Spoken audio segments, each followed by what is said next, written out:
Euro cup ഉദ്ഘാടന മത്സരത്തിൽ സ്കോട്ട്ലൻഡിനെ തകർത്ത് ജർമ്മനി 1-5 ഗോളുകൾക്കാണ് ജർമ്മനിയുടെ ജയം. ഇന്ന് 3 മത്സരങ്ങളുണ്ട്. അതിൽ ഏറ്റവും പ്രധാനം സ്പെയിൻ ക്രൊയേഷ്യ മത്സരമാണ്. വിവരങ്ങൾ സ്പോർട്സ് ഡെസ്കിൽ നിന്ന് അമൽ നൽകും. അമൽ, സ്പെയിൻ ക്രൊയേഷ്യ രണ്ട് ടീമുകൾക്കും ഏറെ ആരാധകരുണ്ട്. ഇന്നത്തെ മത്സരത്തിൽ എന്തൊക്കെ പ്രതീക്ഷിക്കാം?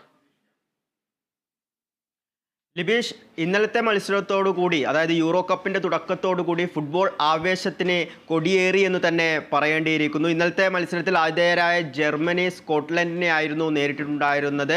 5-1 എന്ന സ്കോറിലായിരുന്നു ആ ഒരു മത്സരം ജർമ്മനി വിജയിച്ചത്. ഒരു പ്രസ്സിംഗ് ഫുട്ബോൾ തന്നെയായിരുന്നു ജർമ്മനി മുന്നോട്ട് വെച്ചത്. എന്നാൽ സ്കോട്ട്ലൻഡ് ഈ ജർമ്മൻ മുന്നേറ്റത്തെ പ്രതിരോധിക്കുക എന്നൊരു തന്ത്രമായിരുന്നു കളത്തിലിറങ്ങിയിട്ടുണ്ടായിരുന്നത്. എന്നാൽ ആ തന്ത്രങ്ങളൊക്കെ തന്നെ പാളുന്ന ഒരു കാഴ്ചയാണ് കാണാൻ വേണ്ടി സാധിച്ചത്. ഈ പ്രസ്സിംഗ് ഫുട്ബോൾ കളിച്ച ജർമ്മനി ആദ്യ 20 മിനിറ്റിൽ തന്നെ 2 ഗോളുകൾ സ്കോർ ചെയ്തു. ഫസ്റ്റ് ഹാഫിൽ 3-0 എന്ന ഒരു സ്കോറായിരുന്നു. മത്സരം പൂർത്തിയാകുമ്പോൾ 5-1 എന്ന സ്കോറിൽ ജർമ്മനി മത്സരം വിജയിച്ചു. ആ ഒരു ഗോൾ, അതായത് സ്കോട്ട്ലൻഡിന്റെ ഒരു ഗോൾ ജർമ്മൻ ഡിഫൻഡറിന്റെ സെൽഫ് ഗോൾ കൂടിയായിരുന്നു. അതേസമയം തന്നെ ഇപ്പോൾ ലിബി സൂചിപ്പിച്ചതുപോലെ തന്നെ ഏറ്റവും നിർണായകവും അല്ലെങ്കിൽ ആരാധകർ ഉറ്റുനോക്കുന്ന ഒരു മത്സരമാണ് ഇന്ന് നടക്കുന്നത്.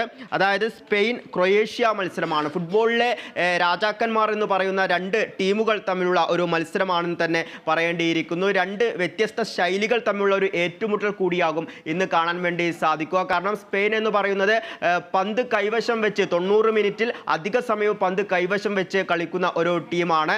ബോൾ പൊസഷൻ കീപ്പ് ചെയ്ത് ഗോൾ സ്കോർ ചെയ്യുക, എതിരാളികളെ വെള്ളം കുടിപ്പിക്കുക, അത്തരത്തിലുള്ള ഒരു പാറ്റേൺ അല്ലെങ്കിൽ ഒരു ശൈലി ഫോളോ ചെയ്യുന്ന ഒരു ടീമാണ് സ്പെയിൻ. അത് തന്നെയാകും ഇന്നും കാണാൻ വേണ്ടി സാധിക്കുക. അതായത് കഴിഞ്ഞ കുറേ വർഷങ്ങളായി അവർ തുടർന്നുകൊണ്ടിരിക്കുന്ന ഈ ഒരു തന്ത്രം തന്നെയാകും ഇന്നും കളിക്കളത്തിൽ കാണാൻ വേണ്ടി സാധിക്കുക എന്നാണ് മനസ്സിലാക്കാൻ വേണ്ടി സാധിക്കുന്നത്. സ്പെയിനിന്റെ പ്രധാന താരങ്ങൾ നിക്കോ വില്യംസ്, മൊറാട്ട, ലാമിൻ എന്നിവരുടെ മുന്നേറ്റം തന്നെയായിരിക്കും സ്പെയിനിന് പ്രധാനപ്പെട്ടത്. ഇതുവഴി ഫസ്റ്റ് ഹാഫിൽ തന്നെ 1-2 ഗോളിന് മുന്നിൽ നിൽക്കുക, ശേഷം മധ്യനിരയിലും ഡിഫൻസിലും കൂടുതൽ ശക്തിപ്പെടുത്തിക്കൊണ്ട് ക്രൊയേഷ്യയെ തകർക്കുക എന്ന രീതിയിൽ ഒരു തന്ത്രമായിരിക്കും ഒരു പക്ഷേ സ്പെയിൻ ഇന്ന് കളത്തിൽ പ്രയോഗിക്കുക. അതേസമയം തന്നെ ക്രൊയേഷ്യ എന്ന് പറയുന്നത് വളരെ ശക്തമായൊരു മറ്റ് ടീം തന്നെയാണ്. മധ്യനിരയാണ് ക്രൊയേഷ്യയുടെ ശക്തി എന്ന് തന്നെ പറയേണ്ടിയിരിക്കുന്നു. പ്രധാന താരങ്ങളൊക്കെ, അതായത് ക്രൊയേഷ്യയിലെ ഏറ്റവും പ്രധാനപ്പെട്ട താരങ്ങളൊക്കെ തന്നെ മധ്യനിരയിലാണ് കളിക്കുന്നത്. മോഡ്രിച്ചിനെ പോലുള്ള ഈ മധ്യനിര താരങ്ങളുടെ ശക്തിയിൽ തന്നെയാകും ഇന്ന് സ്പെയിനെ ക്രൊയേഷ്യ നേരിടുക. മധ്യനിരയിൽ ഏതൊക്കെ തന്ത്രങ്ങളാണ്, എത്രമാത്രം തന്ത്രങ്ങളാണ് ഇന്ന് കളിക്കളത്തിൽ കാണാൻ വേണ്ടി സാധിക്കുക,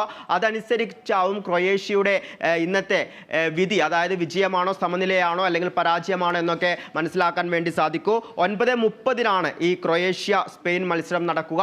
അതേസമയം തന്നെ ഇന്ന് അതിന് മുന്നേ മറ്റൊരു മത്സരം കൂടി നടക്കുന്നുണ്ട്. 6:30 ഹംഗറി സ്വിറ്റ്സർലൻഡ് മത്സരമാണ്. ഈ ഹംഗറി സ്വിറ്റ്സർലൻഡ് മത്സരവും ഇരു ശക്തികൾ തമ്മിലുള്ള ഒരു പോരാട്ടമായിരിക്കുമെന്ന് തന്നെയാണ് എന്നാണ് കരുതുന്നത്. ഈ രണ്ട് ടീമുകളും ഒരു പ്രസ്സിംഗ് ഫുട്ബോളിന് പകരം ഒരു ഡിഫൻസീവ് മത്സരം കാഴ്ചവെക്കുമെന്ന് തന്നെയാണ് മനസ്സിലാക്കുന്നത്. ഒരൊറ്റ ഗോൾ 1-0 എന്ന ഒരു ഗോളിന്റെ ഡിഫറൻസിലോ അല്ലെങ്കിൽ 2-1, അതായത് ഒരു ഗോളിന്റെ ഡിഫറൻസിലുള്ള ഒരു വിജയമായിരിക്കും ഇതിൽ നിന്നും കാണാൻ വേണ്ടി സാധിക്കുക എന്നൊരു വിലയിരുത്തലാണ് നിലവിലുള്ളത്. ലിബീഷ്, അമൽ, വ്യത്യസ്തമായ കേളി ശൈലികളുടെ ഒരു ഏറ്റുമുട്ടലാണ് ഇന്ന് നടക്കാനിരിക്കുന്നത്. 3 മത്സരങ്ങൾ, അതിൽ വ്യത്യസ്തമായ രീതിയിൽ കളിക്കുന്ന ടീമുകൾ. അമൽ സൂചിപ്പിച്ച പോലെ സ്പെയിനിൻ്റെ കേളി ശൈലി അത് വേറൊരു രീതിയിലാണ്.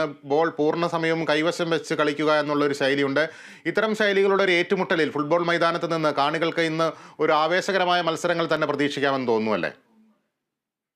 തീർച്ചയായും ഈ കഴിഞ്ഞ മത്സരം, അതായത് ഉദ്ഘാടന മത്സരം എന്ന് പറയുന്നത് ഇപ്പോൾ സൂചിപ്പിച്ച പോലെ തന്നെ ഒരു പ്രസ്സിംഗ് ഗെയിം ആയിരുന്നു. അതായത് ജർമ്മനി പ്രസ്സിംഗ് ഗെയിം കളിക്കുന്നു, സ്കോട്ട്ലൻഡ് ഒരു പ്രതിരോധ നിര തീർക്കുന്നു. ഒരു വൺ സൈഡ് മാച്ച് എന്ന രീതിയിലായിരുന്നു ആ ഒരു മത്സരം ഉണ്ടായത്. അത് ആ സ്കോറിൽ തന്നെ കാണുവാൻ വേണ്ടി സാധിക്കുന്നുണ്ട്. 5-1 എന്ന ഒരു ആധിപത്യത്തിൽ തന്നെയാണ് ജർമ്മനി ആദ്യ മത്സരം വിജയിച്ചത്. അത് സ്കോട്ട്ലൻഡിന്റെ ആ ഒരു ഗോൾ എന്ന് പറഞ്ഞത് ഇപ്പോൾ സൂചിപ്പിച്ച പോലെ തന്നെ സെൽഫ് ഗോൾ ആയിരുന്നു. പക്ഷേ ഇന്നത്തെ മത്സരം, അതായത് യൂറോ കപ്പ് 2024 ഏറ്റവും പ്രധാനപ്പെട്ട മത്സരങ്ങളിൽ ഒന്നാണ് സ്പെയിൻ ക്രൊയേഷ്യയും തമ്മിലുള്ള മത്സരം. അതായത് നമ്മളിപ്പോൾ നോക്കുകയാണെങ്കിൽ ഫുട്ബോളിലെ ശക്തരായ രണ്ട് ടീമുകൾ, ആ രണ്ട് ടീമുകൾ തമ്മിലുള്ള ഒരു മത്സരമാണ്. അതിനാൽ തന്നെ ഒരു പ്രസ്സിംഗ് ഫുട്ബോളിലേക്ക് അല്ലെങ്കിൽ ഒരു ആക്രമണ ഫുട്ബോളിലേക്ക് ഇരു ടീമുകളും കടക്കില്ല എന്ന് തന്നെയാണ് മനസ്സിലാക്കുന്നത്. കൂടുതൽ സമയം പന്ത് കൈവശം വെച്ചുകൊണ്ട് അവസരം ലഭിക്കുമ്പോൾ മാത്രം എതിരാളികളുടെ ഗോൾ പോസ്റ്റിലേക്ക് ഷോട്ട് ഉതിർക്കുക എന്നൊരു തന്ത്രം തന്നെയാകും ഇത്തവണ ഈ രണ്ടു ടീമുകളും മുന്നോട്ട് വെക്കുക. നമുക്കറിയാം ഈ സ്പെയിനിൻ്റെ ഒരു ശൈലി കഴിഞ്ഞ കുറേ വർഷമായി ചർച്ചയായ ഒന്നാണ്. അതായത് സ്പെയിനിൻ്റെ താരങ്ങൾ പന്ത് മാക്സിമം സമയം കൈവശം വെക്കും. ഒരു പക്ഷേ ഒരു 60% അല്ലെങ്കിൽ ഒരു 70% ഒക്കെ ബോൾ പൊസിഷൻ കീപ്പ് ചെയ്ത് കളിക്കുന്ന ഒരു ടീമാണ്. പലപ്പോഴും വേൾഡ് കപ്പിലടക്കം കപ്പ് ഉയർത്താൻ വേണ്ടി സ്പെയിന് സാധിച്ചിട്ടുണ്ടായിരുന്നത് ഈ ഒരു ഫുട്ബോൾ ശൈലി തന്നെയാണ്. മൈതാനത്തിൽ കളം നിറഞ്ഞു കളിക്കുന്ന ഒരു ശൈലി തന്നെയാണ്. അതിപ്പോൾ പ്രതിരോധ നിരയാണെങ്കിലും മധ്യനിരയാണെങ്കിലും മുന്നേറ്റ നിരയാണെങ്കിലും എല്ലാ താരങ്ങളിലേക്കും ബോൾ എത്തിക്കുക, എല്ലാവരെയും ബോൾ ടച്ച് ചെയ്യിപ്പിക്കുക, അങ്ങനെ എതിരാളികളുടെ പോസ്റ്റിലേക്ക് എത്തുക, അവസരം സൃഷ്ടിക്കുക, എതിരാളികളുടെ പ്രതിരോധ നിര തകർത്തെറിഞ്ഞുകൊണ്ട് അവസരങ്ങൾ ഉണ്ടാക്കിയെടുത്ത് എതിരാളികളുടെ ഗോൾ പോസ്റ്റിലേക്ക് ഷോട്ട് ഉതിർക്കുക. ഇത്തരം കാര്യങ്ങളൊക്കെ തന്നെ, ഇത്തരം തന്ത്രങ്ങളാണ് സ്പെയിൻ മുന്നോട്ട് വെക്കുന്നത്. അതേസമയം തന്നെ ഇതിനെ പ്രതിരോധിക്കാൻ വേണ്ടി, അതായത് സ്പെയിനിൻ്റെ താരങ്ങളുടെ കാലുകളിൽ നിന്നും ബോൾ റാഞ്ചിയെടുക്കാൻ വേണ്ടിയാകും ഇന്ന് ക്രൊയേഷ്യൻ മധ്യനിര പ്രധാനമായും ശ്രമിക്കുക.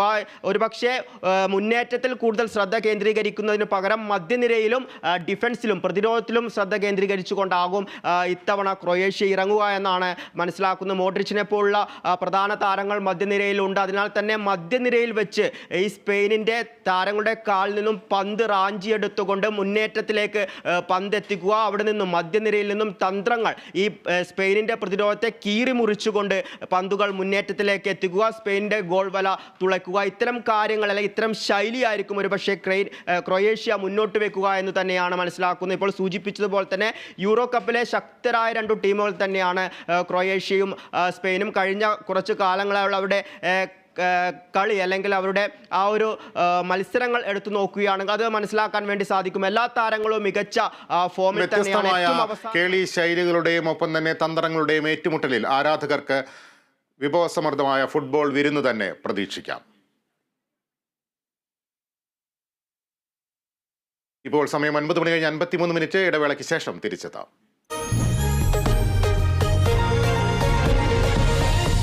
മുത്തൂറ്റ് ഫൈനാൻസ്, ഇന്ത്യയുടെ നമ്പർ 1 ഏറ്റവും വിശ്വസ്തമായ ഫൈനാൻഷ്യൽ സർവീസസ് ബ്രാൻഡ്. ഗോൾഡ് ലോണിനായി ഇപ്പോൾ തന്നെ വിളിക്കൂ 1-800